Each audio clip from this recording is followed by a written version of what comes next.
شام کو ہماری ماں بہن باہر نکلتی ہے، یہ بھی ایک ریزن ہے وہ باہر نہیں نکل سکتی کیونکہ سڑکوں پہ یہ ڈرگ ایڈکٹ ہوتے ہیں اور یہ شرابی ہوتے ہیں، سڑک پہ گرے ہوتے ہیں، ان کو جب جگہ نہیں ملتی ہے یہ مسجدوں میں گھستے ہیں، ہسپتالوں میں گھستے ہیں۔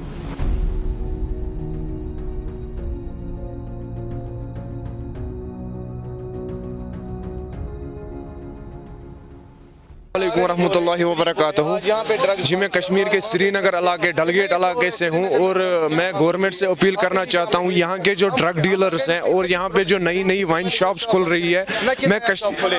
کشمیر کی گورنمنٹ اور کشمیر کی پولیس سے اپیل کرنا چاہتا ہوں کہ یہ نئی نئی وائن شاپس بند کی جائے اور یہ جو پرانی بھی وائن شاپ ہیں ان کو بھی بند کیا جائے اور ان ڈرگ ڈیلرز کے خلاف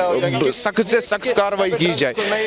ہم اس لیے یہاں پہ آئے کیونکہ ہم ڈرگز کے خلاف آ رہے ہیں، کیونکہ گورنمنٹ بول رہا ہے کہ ہر جگہ پہ ہم نے ڈرگز بند کیے، آج وہاں پہ بند کیا، آج یہاں پہ بند کیا، نہ کہ سری نگر میں شاپ کھلے، یہاں پہ سری نگر میں نیا شاپ کھل رہا ہے، ہم آلریڈی بول رہے ہیں کہ اولڈ شاپ جو ہے وہ بند کرے کہ نہ کہ نیا شاپ کھلے۔ یہاں پہ ہم اس لیے آئے کہ پلیز مہربانی کر کے گورنمنٹ سے اپیل کرنا چاہتے ہیں یہ سب پلیز بند کریے یہاں پہ، کیونکہ ہماری جو یوتھ ہے اس لیے خراب ہو رہی ہے، کیونکہ ان کے پاس پیسے نہیں ہے، نہ جاب ہے، نہ کہ ہم ہر کوئی بندہ اس ٹائم ڈرگ کی طرف جا رہا ہے، جو اس ٹائم سوسائڈ کے وہ بھی اسی لیے ہو رہے ہیں کیونکہ ان کے پاس ڈرگز کے لیے پیسے نہیں ہے، پھر ڈرگز کرتے ہیں۔ میں گورنمنٹ سے ایک ہی اپیل کرنا چاہتا ہوں، ایک تو ان ڈرگ ڈیلروں کے خلاف سخت سے سخت سزا دی جائے، جو کہتے ہیں کشمیر ہمارا ہے